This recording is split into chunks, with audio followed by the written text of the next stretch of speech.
That basketball game in Flower Mound a week or so ago with Plano East has changed some of the rules now, but it hasn't changed nearly enough. Kids on the Flower Mound side were seen holding up signs saying white power. And too many parents and apparently others who care tried to defend what you cannot defend. Some parents actually argued that it was just a mistake. They had 5 signs, grabbed 2, and they just accidentally, when held together, said white power.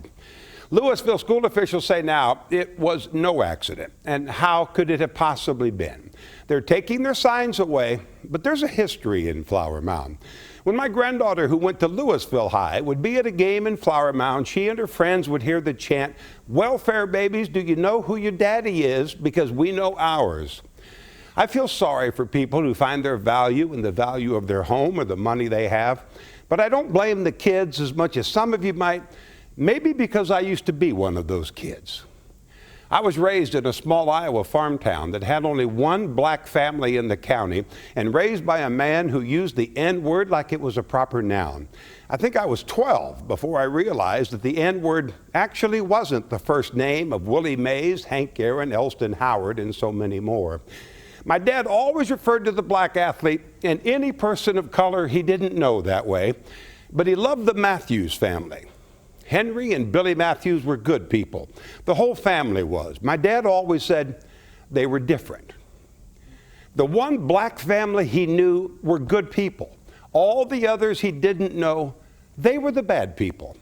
The ignorance in that reasoning, if you think about it long enough, will twist your mind, and it twisted mine. Kids have to be taught to hate, and it's our parents and grandparents and our teachers and coaches too who teach us to hate. Kids become the product of that environment. I was, and they are.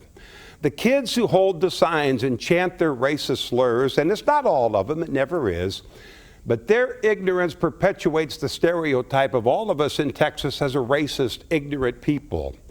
But that ignorance will be replaced someday by the wisdom they learn when they live in the real world, when they meet the people who don't look like them, didn't grow up the way they did, the people who make this life worth living.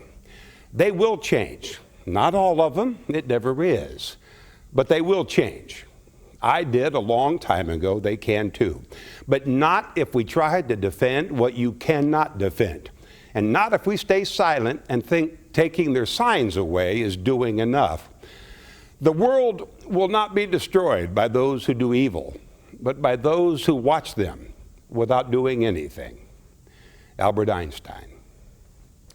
I'll answer the emails tomorrow. You'll likely have a full inbox. We'll be right back.